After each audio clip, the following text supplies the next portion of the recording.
बोलने वाले तुम नहीं हो, बल्कि तुम्हारे पिता का आत्मा है।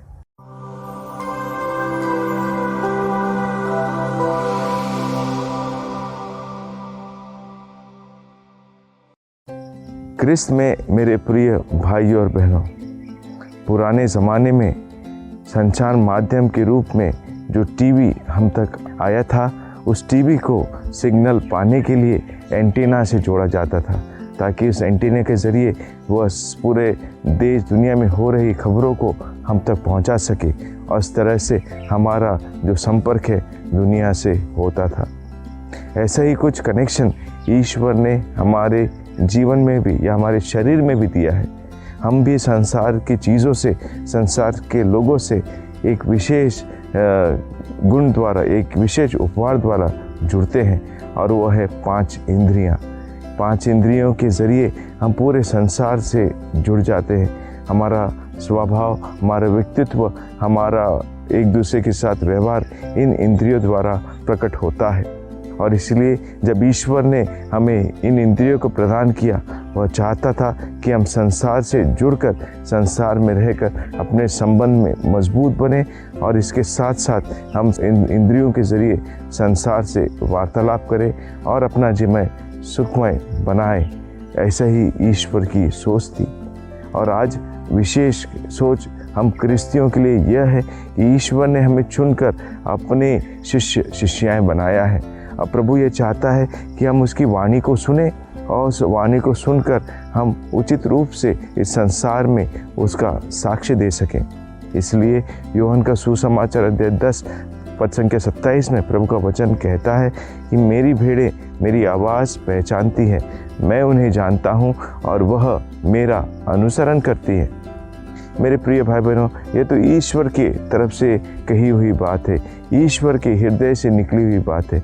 लेकिन प्रश्न हम सबों के लिए यहाँ है कि क्या मैं ईश्वर के शब्दों को लोगों तक पहुँचा पाता हूँ, या उससे पहले क्या मेरा ईश्वर के साथ संपर्क है? क्या मैं ईश्वर की वाणी को सुनता हूँ, समझता हूँ? क्या मैं उसकी आवाज़ को पहचानता हूँ?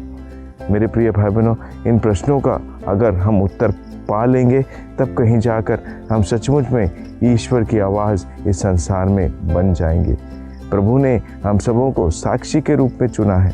प्रभु ने हम सबों का संसार में भेजकर एक मकसद के तहत भेजा है, और ईश्वर के चाहता है कि हमारे इस शरीर का उपयोग कर उसकी आवाज़ लोगों तक पहुंचाए, उसका संदेश लोगों तक पहुंचाए। और यही कारण है कि प्रभु हम सबों के साथ इस संसार में बना हुआ है। वो हमें बनाकर छोड़कर नहीं चला गया, वो हमारे साथ हमारे जीवन में सम्मिलित है, और इसलिए जब जब हम उसे पुकारते हैं वो हमारे बहुत करीब होता है। तो आज के सुसमाचार के माध्यम से प्रभु यही हमें बतलाना चाहते हैं कि ईश्वर हमारे ज़रिए लोगों को अपना शुभ संदेश देता है। जब हम प्रभु की वाणी को सुनकर अपने जीवन में अपनाते हैं, तो उस ईश्वर की कृपा और शक्ति से हम ईश्वर के विचारों को, ईश्वर के कार्यों को संसार में करने लगते हैं, और यही एक सच्चे साक्षी की निशानी है।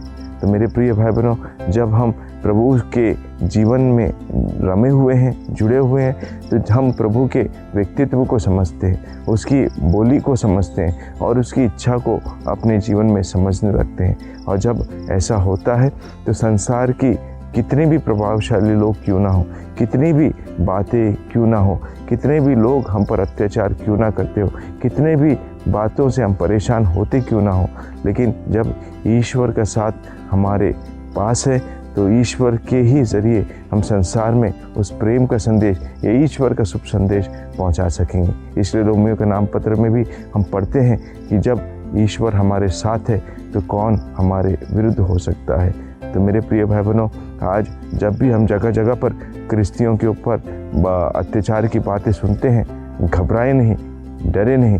प्रभु ने हमें साक्षी के रूप में चुना है और इस संसार में भेजा है।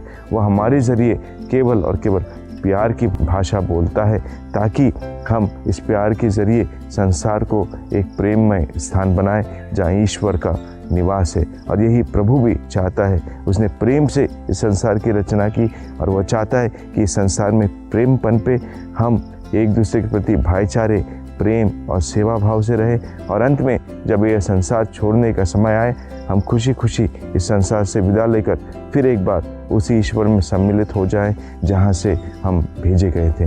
तो आइए इस कृपा के लिए हम प्रार्थना करें। आमीन।